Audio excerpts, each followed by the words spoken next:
Hi, I'm Bill Arnold. Thank you for listening to this podcast. There are many more podcasts available at myfaithradio.com. Your support makes this possible. Thank you. Hi, this is Bill. I thought this interview was so good, I wanted you to hear it again. So enjoy.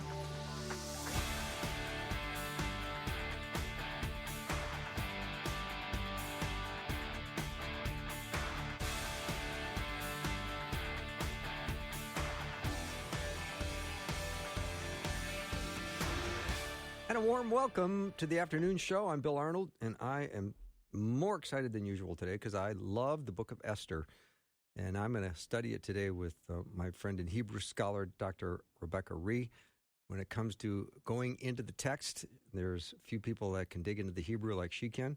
So I'm excited to find out what is an indispensable person, a very provocative title she supplied for me. And I said in the promo today that it's certainly not Wyatt, because if Wyatt's not here, there's a lot of trouble going on. And I speak the truth, don't I, Wyatt? You're too kind. I mean it. I mean it. So, Rebecca, welcome back to the show. Well, I'm so glad to be back there, Bill. I am very glad to be here. Good, yeah. Well, we haven't been on air in a while, and you almost called me Bob, so it's really good. I almost called you Bob. That's okay. I'm not in the least bit worried about that, because I love the book of Esther, and I think at the beginning of the year, maybe the first 3 weeks of January, I read almost the entire book of Esther 5 days a week for the first 3 weeks, and I thought, wow, I can't get enough of the book of Esther. Yeah. And then you responded that if you could read it in Hebrew, you'd even get more out of it. So I'm looking forward to what we're going to learn today. Yeah. Well, I hope I don't disappoint. I trust you won't, because you never do. Let's start with a 30,000-foot view, or where are you taking us? Because there's 10 chapters, and I'm not sure we're going to cover all 10 in 50 minutes. So.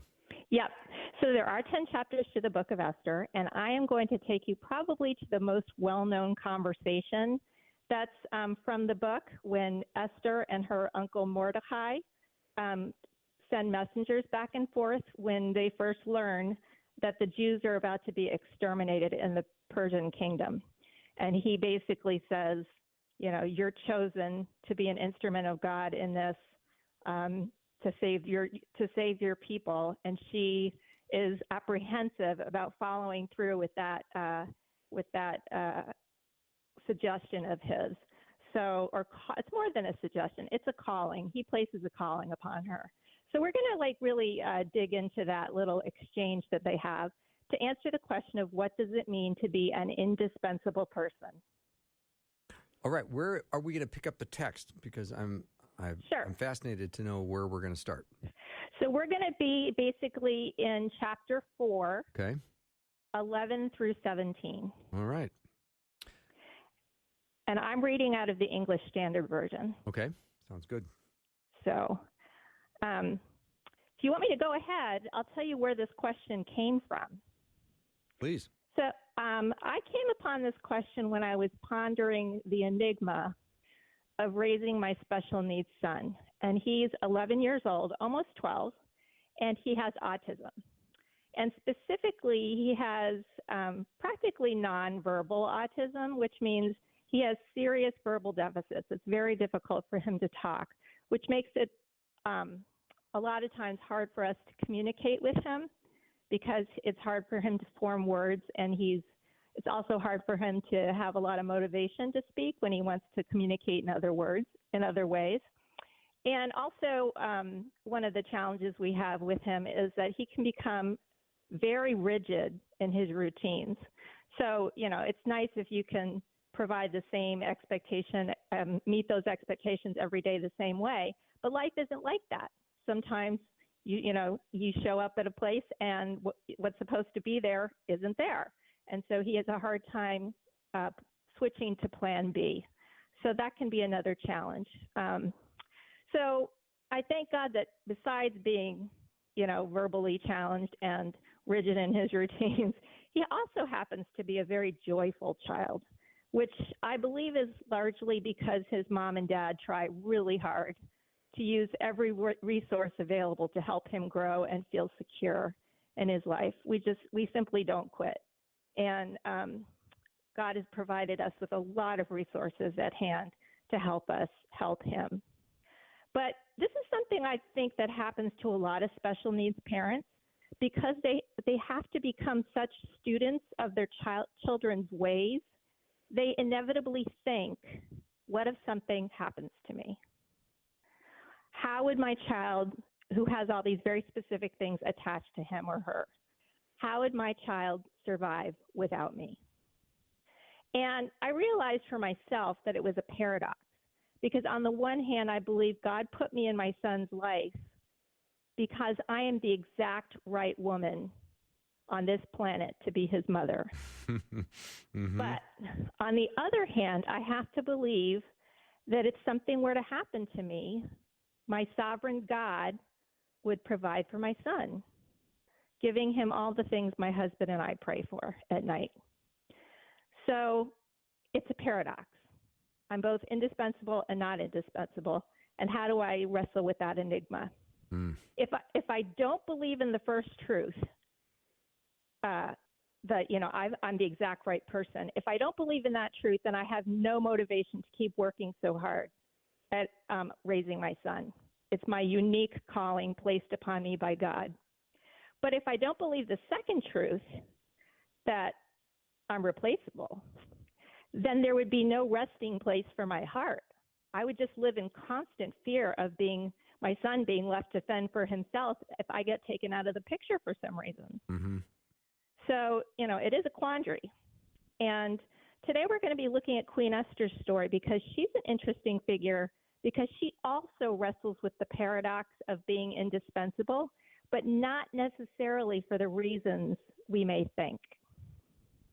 So I want to give you a little context before we go into the text, if you don't know very much about Queen Esther. She was the second secretly Jewish wife of the Persian king Ahasuerus. And his first wife is banished from the court for disobeying him. So she's an orphan who's been raised by her cousin Mordecai, who interacts with the Persian court. And while Esther lives in the palace, Mordecai keeps a close eye on her, and he soon learns that an evil courtier named Haman plans on exterminating all the Jews in the kingdom of Ahasuerus.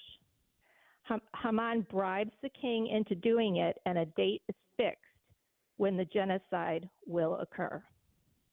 So when Mordecai learns of this plot, he tells Esther that she must reveal herself as a Jew to the king and plead for the lives of her people. And this is what she says in response. This is verse 11. All the king's servants and the people of the king's provinces know that any man or woman who goes to the king inside the inner court without being called, there is but one law, to be put to death, except the one to whom the king holds out the golden scepter so that he may live. But as for me, I have not been called to come into the king these 30 days. And then what Mordecai responds back to Esther in verse 13, do not think to yourself that in the king's palace you will escape any more than all the other Jews. For if you keep silent at this time, relief and deliverance will rise for the Jews from another place, but you and your father's house will perish. And who knows whether you have not come to the kingdom for such a time as this. And then Esther sends a message to Mordecai saying in verse 16, go, gather all the Jews to be found in Susa and hold a fast on my behalf, and do not eat or drink for 3 days, night or day. I and my young women will also fast as you do. Then I will go to the king, though it is against the law. And if I perish, I perish. And then 17, Mordecai then went away and did everything as Esther had ordered him. Dr. Rebecca Rhee is my guest. We are digging into the book of Esther. We are in the 4th chapter, if you just joined us. We're going to learn about what is an indispensable person. So this is a power-packed passage that you just read, Rebecca. Yes, it is. It's a very intense conversation they're having. It's happening via messenger, but that doesn't take away from any of the intensity of it. Mm-hmm. So let's pick apart this conversation a bit by asking, what makes Esther an indispensable person? Someone who is absolutely necessary or essential. And that phrase, absolutely necessary or essential, that's Webster's definition of indispensable. So there are 3 points I want to focus on here. And if we have time, we'll have a bonus point. Okay. I like it. Some of which might surprise you. So the first thing about indispensable people is that indispensable people are team players, not lone rangers. Ooh. They do not go it alone. It's kind of counterintuitive, especially here in the West. What we think of is like, the Lone Ranger going out and being a gunslinger or something like that. The lone hero accomplishing what needs to be done by themselves, like Superman. Esther calls for a comprehensive fast from everyone, herself included. And it's no easy fast either. She says 3 days, 3 nights, no food or water. And then we didn't get into it in this passage, but even when she approaches the king to try to tell him what she wants, she holds 2 more nights of banquets. So it's really 5 days that she takes before actually presenting the king with her request. Mm-hmm. So she's a team player. And Mordecai, her cousin, is also a team player because he approaches Esther in the first place.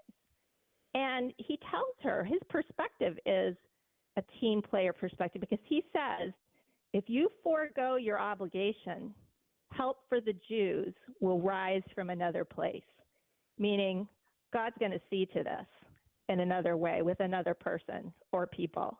But you and your father's house will perish.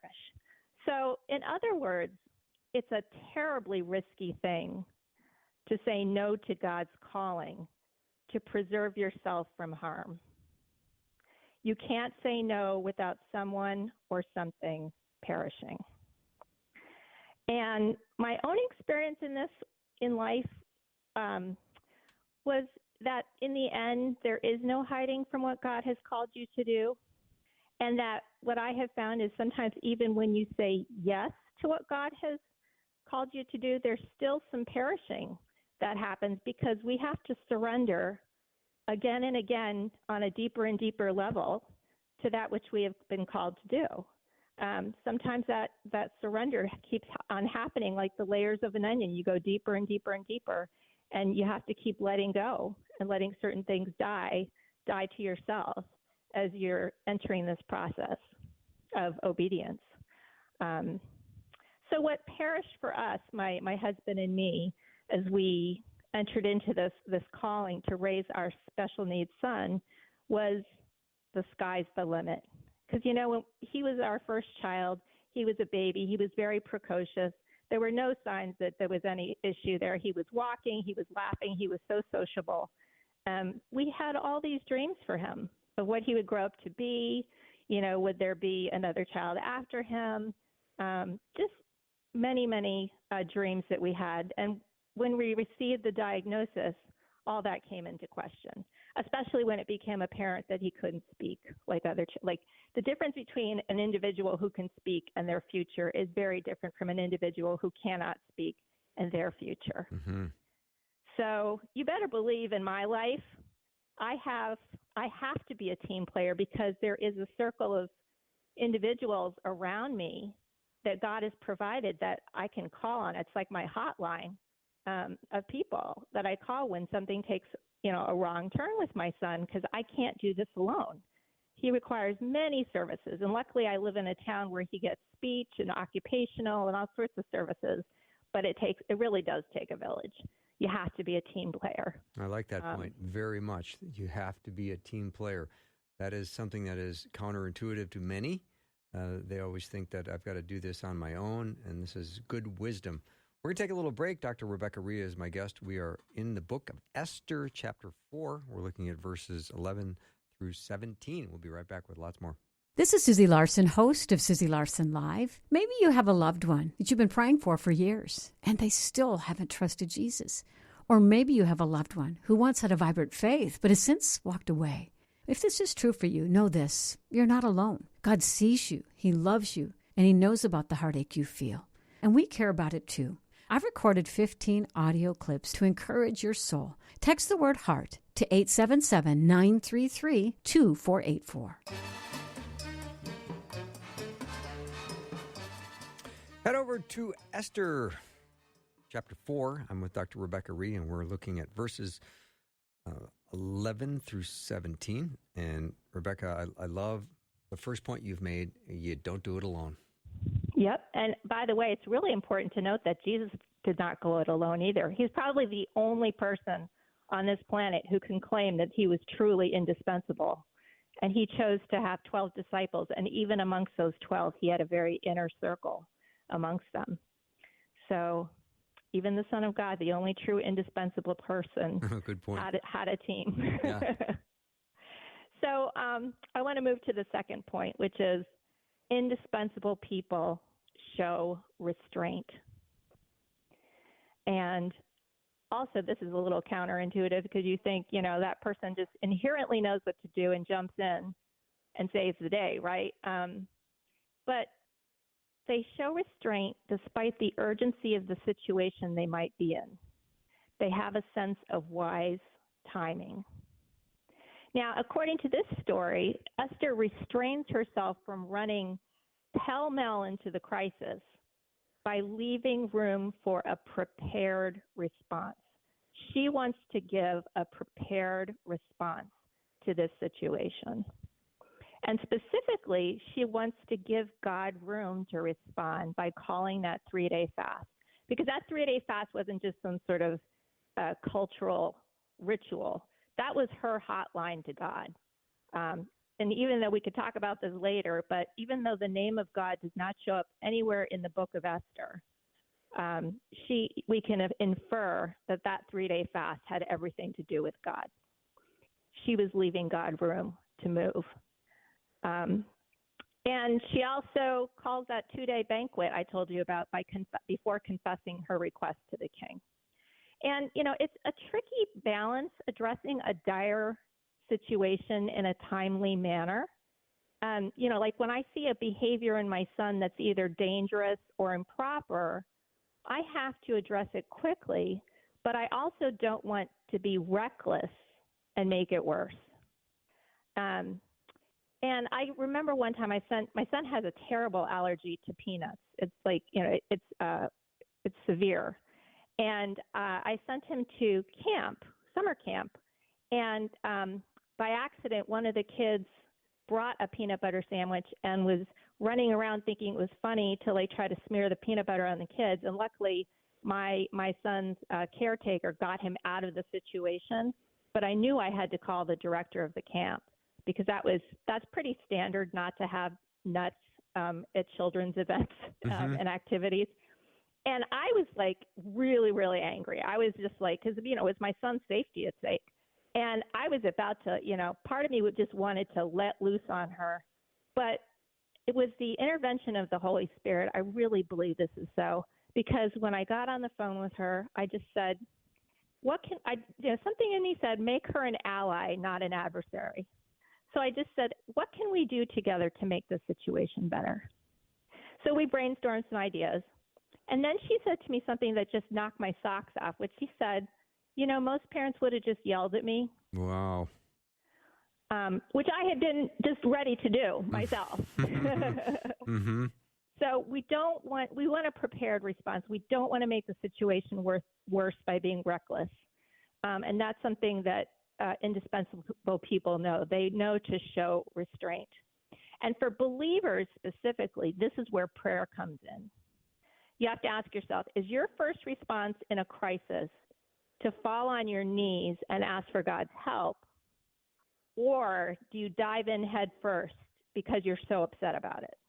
Are you giving God room to move ahead of you, or are you running ahead of him? And, this is hard because jumping in feels so right and so righteous sometimes. I mean, it just feels like the exact correct thing that we should be doing, when in fact it's probably the opposite of what we should be doing. I'm clearly not speaking right now because of the guilt I'm feeling, so go ahead, continue. I'm only telling you this because something I'm really guilty about. Okay, good. I'm not alone. And it happens invisibly, our reckless behavior, because sometimes it comes out in the form of worry and lack of prayer. So it's going on inside of us. We're jumping in. We're like creating all these scenarios in our head and trying to control the situation and planning our next step. And nobody can tell on the outside that we're doing this. But it absolutely happens when we're prayerless about a situation and just want to move in on our own steam. So, indispensable people show restraint and have a sense of wise timing. That is a solid second point. Dr. Rebecca Rhee is my guest. We are in the book of Esther, chapter 4. If you have your Bible out, I know you'll appreciate following along in verses 11 through 17. And your first and second point, awesome. I can't wait for the fourth bonus point because I'm going to insist we do that. Well, I'll give you the third one first. Okay, of course. The third point that I like to say about indispensable people is that they are directable or teachable. I would like to say directable in the sense of they are open to direction. Mm-hmm. And again, that's really different from what you think of as in a Lone Ranger kind of character. They're kind of figuring it out on their own. But even though Esther initially gives a strong no response to Mordecai's proposal, she just as quickly says yes when she hears him out fully. She doesn't resist the wisdom of what he is saying, even though she thinks she will perish. And that's probably the most dramatic words of dialogue in this whole book is, if I perish, I perish. A lot is going into those words. And you could say that no matter how high she is risen in the king's palace, Esther knows to whom she ultimately belongs. She belongs to the Jewish people, and she belongs to their God. And Rebecca, in the Hebrew, that verse, if I perish, I perish, isn't it in Hebrew, if I am destroyed, then I will be destroyed? Which seems a little more intense. It's a very strong word, yes, It is. It's the same word that Mordecai uses to say, if you resist this calling and ignore it, then you and your father's house will be destroyed. Yes, it's the same word he uses, and then she mirrors it back to him. Mm-hmm. So it means to say she gets it. She knows what's at risk when she gives her yes. And I believe that any calling that God places upon our lives is ultimately going to require that we ponder that same question. To whom do I ultimately belong? And what does that belonging require me to do? That takes some thought. It does. Not only that, but is a very dangerous question, because if you're going to answer that truthfully, you're going to be confronted with something maybe you have not addressed in your life. Yes. And it could be something that's a complete 180 from what you've been doing. Mm-hmm. Yep. And that can be scary. If you think we have time, I'll give you the fourth bonus one. Oh, we got lots of time. Oh, okay, good. So a fourth quality of an indispensable person is that they replicate. And this is something that you don't normally think when you read the book of Esther, but when she finally confesses to her husband, my king, I'm Jewish, the evil Haman is about to exterminate all the Jewish people in your kingdom. Please save us. Please save us from this extermination. It's not over when he says yes, when he agrees to protect the Jewish people. That is just the beginning of their fight. What happens is an edict has been sent out by Haman that all the Jewish people are going to die on such and such date. They're all going to get slaughtered. Well, that can't be rescinded. What has to happen is a second edict has to go out, giving the Jews permission to fight for their lives wherever they may be and under whatever circumstances they might find themselves, to prevent themselves from being slaughtered and exterminated as a people. So they become indispensable fighters themselves, indispensable agents of protection and prosperity for the Jewish people in the Persian kingdom. So indispensable people replicate because they allow other people to fulfill their roles as well. Boy, awesome point. Dr. Rebecca Rhee is my guest. We're going to take a little break and be right back, continuing our discussion in the book of Esther. If you like Esther, don't go anywhere. We'll be right back.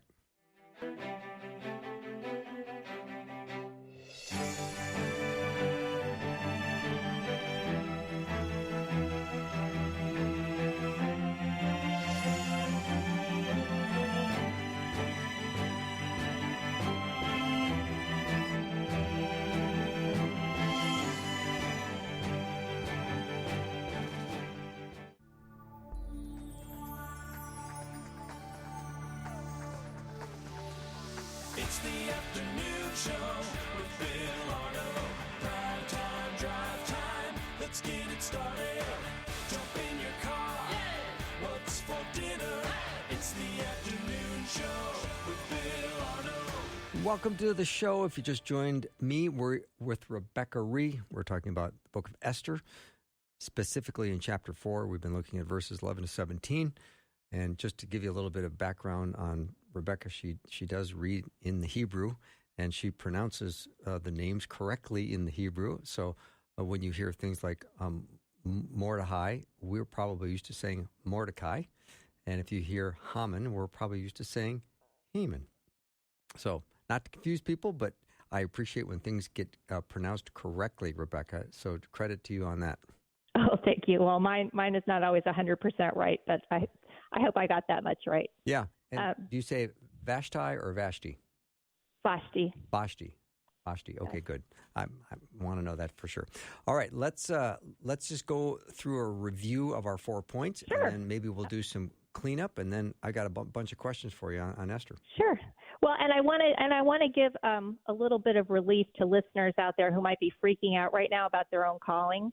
So let me offer that as well. Okay. So to sum up the 4 points, besides recruiting help from others, besides showing restraint, besides being directable, and besides replicating, you could say the bottom line about being indispensable means 2 things. It means having the courage to live as though you are irreplaceable, but having the faith to believe you are not. Okay, that's pretty profound. I like that. Let me say it again. Oh, please do. It means being indispensable means having the courage to live as though you are irreplaceable. Like no one can do this but you, as to realize. Mm-hmm. And also having the faith to believe that you are not. That help for the Jews will arise from another place. When we don't have that faith, a couple of things happen. When we think it's all up to us, 2 things happen. Either we become really egotistical, I'm all that, or we become paralyzed. It's one of those, I like to call it the one false move Christianity. If I make one false move, everything's going to fall apart. You might get canceled instantly. Yeah, but like everything, it's like a deck of cards. Everything's going to come apart. Everything is going to come apart, and it's going to all be my fault, and we'll never recover, and whatever. One false move, all is lost. That's not an easy way to live. No, but it can be. You can become paralyzed by faith, but if you don't have the faith to realize you're not irreplaceable. There's a sovereign God. So before, if you or someone is currently struggling with their calling, I think Esther's giving us a call to action in that we should show some compassion to ourselves and to others who are wrestling with their calling, because it's no small battle. And there's other places in the Bible where we see compassion and understanding is extended to those who are wrestling with their calling. So in the book of Acts, there's this story of a man called Ananias, and he's called in a vision by Jesus to restore Saul's sight after Saul gets knocked off his donkey on the Damascus Road, Mm-hmm. and Jesus speaks to him, and he's blind. He's blinded by that experience. And so Jesus says to Ananias in a vision, I want you to go and heal Saul of his blindness. And this is what Ananias does. This is Acts 9:13 and 14. He says, Lord, I have heard from many about this man, how much evil he has done to your saints at Jerusalem. And here he has the authority from the chief priests to bind all who call on your name. Now, Jesus does not condemn Ananias for his apprehension. He just explains a little bit more about Saul's future to him. He says, go anyway, for he is a chosen instrument of mine to carry my name before the Gentiles. I will show him how much he must suffer for the sake of my name. And I think in my own life, I had a choice before me too. And I need to have compassion on myself. Would we have received all the provision God was offering our son through therapists and teachers and behaviorists when they presented this diagnosis of autism to us? If we had simply said, no, thank you, we'll take our chances without the diagnosis, would we have received all that provision if we had just said, yeah, no, we don't want to label our kid, instead of thy will be done with the diagnosis? That was a very difficult crossroads that we had to wrestle with, my husband and me, when we looked over our child's future. And my question to anyone out there listening with their hearts in their throats is, do you hear a clear calling, one that scares the daylights out of you? And can you let it, with compassion to yourself, can you let it lead you forward into the great unknown? Or will you turn around and run like Jonah did when God called him to preach to the people of Nineveh? Will you allow God to make you his chosen instrument like Paul and like Esther? That's an awesome teaching, but also an incredible reminder of when God calls you, and hopefully you hear the call and can respond obediently. Rebecca, do you think that it's easier to see gifts in others than it is to see gifts in yourself? I think a lot of that depends on your life story. If you had affirmation and were encouraged to be your own self growing up and had some generous deposits put in you as a child and again, growing into adulthood, I think it is easier to see gifts in yourself because people probably identified those gifts as you were growing up and labeled them themselves. So, you were used to hearing, oh, you're really artistic, or you're really good with music, or you're really good with children. Mm-hmm. So it's not news to you. It's the narrative that's been running alongside your life the whole time, because God uses people to speak to us. It's one of the number one ways that he uses, to communicates with us, is by what other people say to us. So, but if you have low self-esteem or did not have those vital deposits made into your emotional bank account growing up and moving into adulthood, I think, yes, it can, because there's that voice of the enemy that says, who do you think you are to think that you can do X, Y, or Z? You're nothing. You're nobody. You can never do any of this. And to think Queen Esther, she started out as an orphan, right, in this vast Persian empire, and she was chosen, because she was pretty and brought into the palace. She started out with very humble beginnings. And how would you pronounce her name before it became Esther? So it was, well, it's Esther, but I want to actually dissect that a little bit. Oh, good. So means I, and seter means hide. So Esther's name means I hide. Seems appropriate, doesn't it? Yes. And so again, the name of God is not mentioned a single time in the whole book. And it can be very tricky to find God in this story, just like it can be very tricky to find God when your back's up against the wall. Mm-hmm. And I would encourage people to really read the whole book, because not only is it one of the most gripping pieces of drama in the whole book, but you have to ask yourself, well, where's God? Where's God? It's like this Easter egg hunt when you go on. And my answer to that would be there's some amazing coincidences, quote unquote coincidences, that happen in the story, and you have to think God is orchestrating that, and things working out just right circumstantially that you think, well, God's got to be in that. So, yes, he hides in what happens in the narrative. Mm-hmm. When you read the book of Esther, Rebecca, do you ever think of the words hot mess? I think of it more as farce. Okay. It's farce. It's a form of comedy. Okay. That's what makes Esther so amazing, is that there's high drama. When she says, if I perish, I perish, that's a dramatic moment. That's not joking around. No. She really thinks she's going to die. But then you have these other moments where, like Haman thinks, oh, I'm going to be honored by the king. And instead he has to honor his worst enemy by leading him around town and making a big deal about him. So, yeah, there's a lot of farce and a lot of drama. And you look at the scheming that's gone on in the book of Esther. Yes. Yes. There's no other book, I think, that has as much scheming as Esther.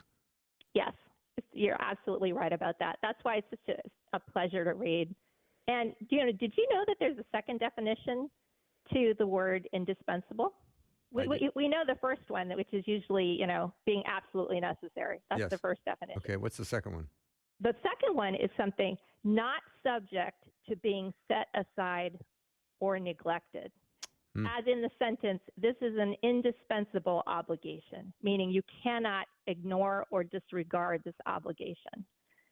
And that just makes me think, are we indispensable to God? Like, has he so chosen to love us that he's incapable of ignoring us? We are his indispensable obligation, that he has put himself under obligation to help us when we give our lives to him as Lord. And there's a verse I'm reading out of the New American Standard Bible, 2 Chronicles 16:9. For the eyes of the Lord roam throughout the earth, so that he may strongly support those whose heart is completely his. I mean, God is literally looking over the whole earth, scanning the earth to see those whom he can support, because he's made us indispensable to him. Tell me that verse again, because I know the text line is already lighting up. What's that verse? Sure. 2 Chronicles 16:9. Okay. Would you read that one more time for us? Sure. For the eyes of the Lord roam throughout the earth, so that he may strongly support those whose heart is completely his. Wow. I love that verse. That's going into the memory bank. I got to start memorizing that one. Yeah. All right, Rebecca. Let me take a little break. I'll come back with Dr. Rebecca Rhee as we continue talking about the book of Esther. We've been focusing on chapter 4 today, but I've got some other questions I can't wait to ask about the book. We'll be right back. Hi, it's Bill Arnold, host of the afternoon show. Revelation chapter 5 tells us our prayers are stored in bowls of gold in heaven, and when we pray, it is like a sweet-smelling aroma to the Lord. All to say, our prayers are precious to God. And we wonder sometimes if God is hearing our prayers and if he cares. Well, the answer to those two questions are yes and yes. Start by praising him, by reading his word, by submitting to him in prayer, and he will bring you peace and comfort. Connecting faith to life, Faith Radio.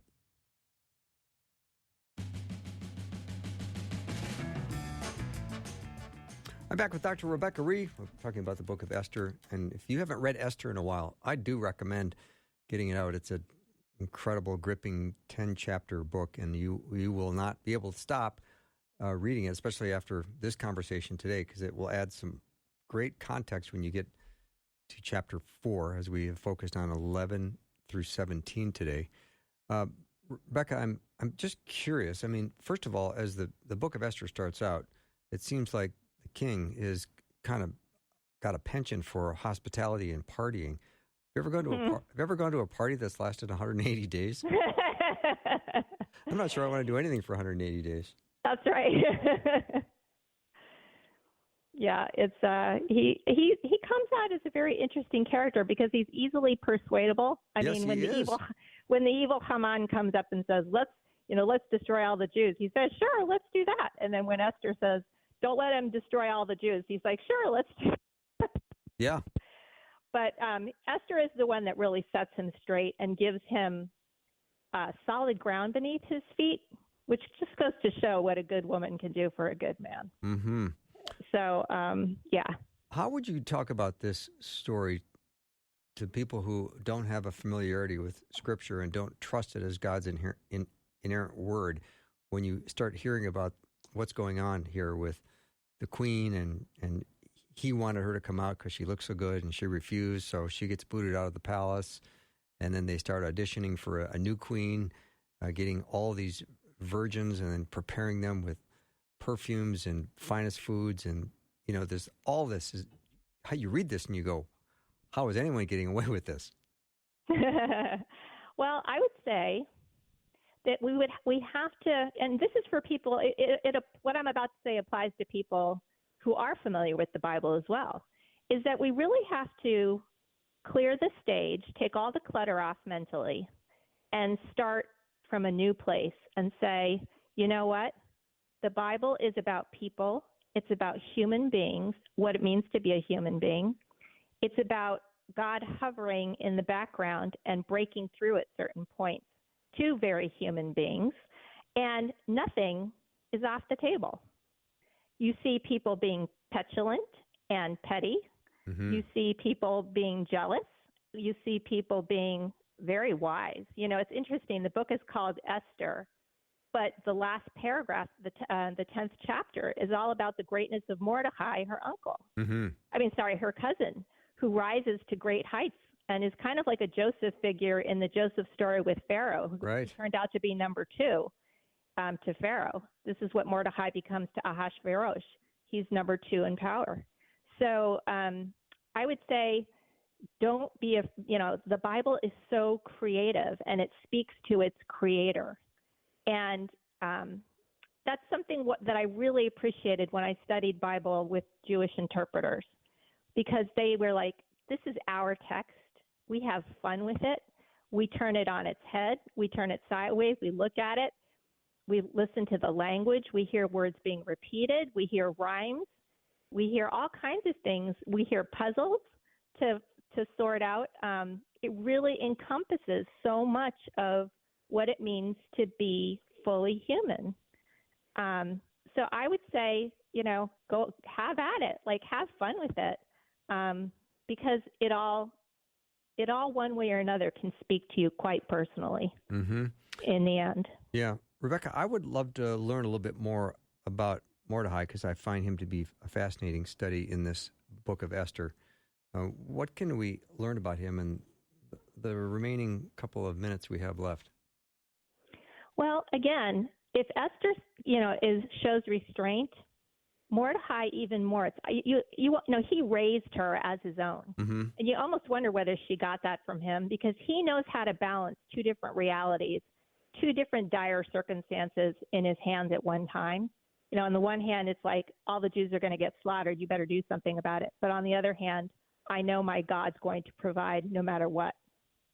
And then when she says, get everybody to fast, he immediately does that. He runs off and gets everybody to fast. So he knows how to take an order too, besides just give it. Yeah. Mm-hmm. And I look at the hatred between Mordecai and Haman, and this is a serious hatred on Haman's part towards him. And he doesn't just want to get rid of Mordecai. He wants to eliminate his entire race, his people. Yep. And the Bible is saying that kind of hatred is possible too. That's within the realm of human experience. Mm-hmm. So how do you think Esther was able to hide her ethnicity for all this time until the time when she said, okay, here's who I am? What do you think was going on, that strategy? How do we understand that? Because she didn't come out right away. Right. I think, that's because I think Jews were very well integrated into Persian society. Okay. As I have a Persian friend, actually, who knows a lot of history, and said, in Iran, Persian kings basically took anybody with talent and integrated them into their government. So, if you saw a talented Jew, well, that person's going to be in my government because it's about what they can do. So I don't think there was this great big dividing line between the Persians and the Jews that we think of in our head. I think she told me there's actually a site that's known as the Tomb of Esther somewhere in Iran. Mm-hmm. So the king can't sleep, so he has someone come in and read his chronicles to him. I'm not sure that's how I'd get back to sleep, but but that's when he read the account of Mordecai thwarting the assassination, and it is interesting what happens sometimes in the wee hours of the morning, because sometimes when I can't sleep, I wonder, is there a purpose for me being up at this time? Will I learn something? Will God speak to me in the nighttime? And of course, He will, because He's as much a God of the nighttime as He is the daytime. That's very, very true. And it helps combat the feeling that you're the only one that's awake and you are all alone in your fate, whatever happens. Mm-hmm. All right, Rebecca, let's start looking down the brown paper bag. What's in there? What do we walk away with? What do you think is I know you gave us 4 great points, but I'm just trying to figure out if there's some other little nugget you can give us to take home. Well, I really just have to repeat that paradox of, live as though you're the only one who can do this job, but then also believe, knowing that God is greater than what you can see, and He will always have a plan B and a plan C, and then He will turn that into plan A all the way from the beginning. So, and if you can embrace that, I have a feeling that you might feel less overwhelmed in the moment. Yes. And if I can do a shameless little promotion, oh, yes. I wrote a blog on January 12th called Broken Butterfly, and I addressed this question of do we love God because we need Him to survive our calling, or do we love Him for His own sake? So you could check that one out. It's called Broken Butterfly on my website. It's January 12th. Okay. Just because we have a couple more minutes, can you give us a little more tease on that? Because I'm interested. It's another story about my special needs son who was trying to go to sleep. And I was, parents, not just special needs parents, but parents can also get just so tired. They just want to put the kid to bed and be unconscious already. I need some me time, yeah.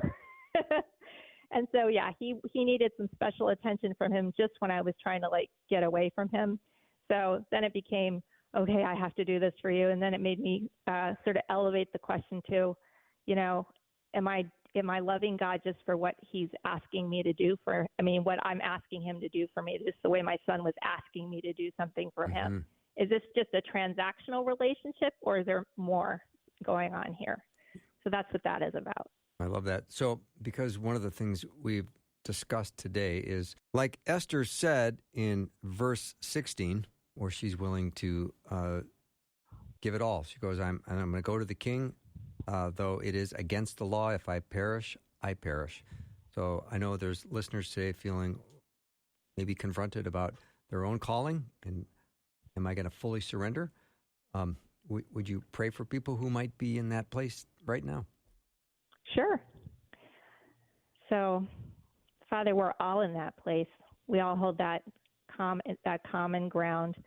We link arms now in the spiritual realm, and we just ask for your mercy that you would help us by your Holy Spirit, whom you left behind for just this reason, to give us courage to step into the role that you want us to step into and to undertake our calling.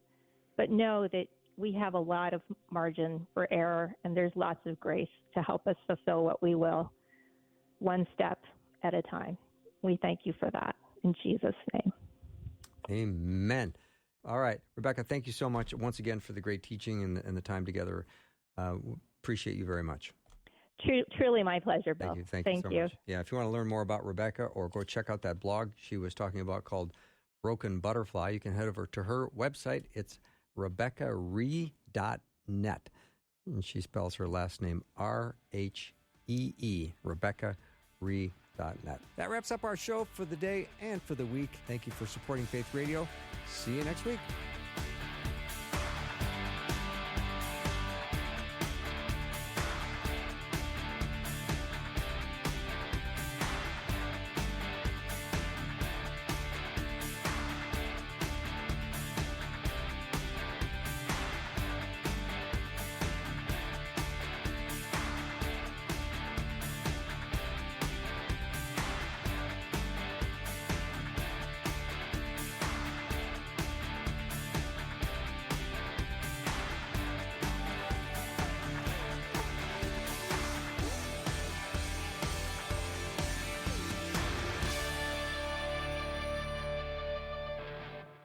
Thanks for listening. Programming like this is made available through your support. Information available at myfaithradio.com.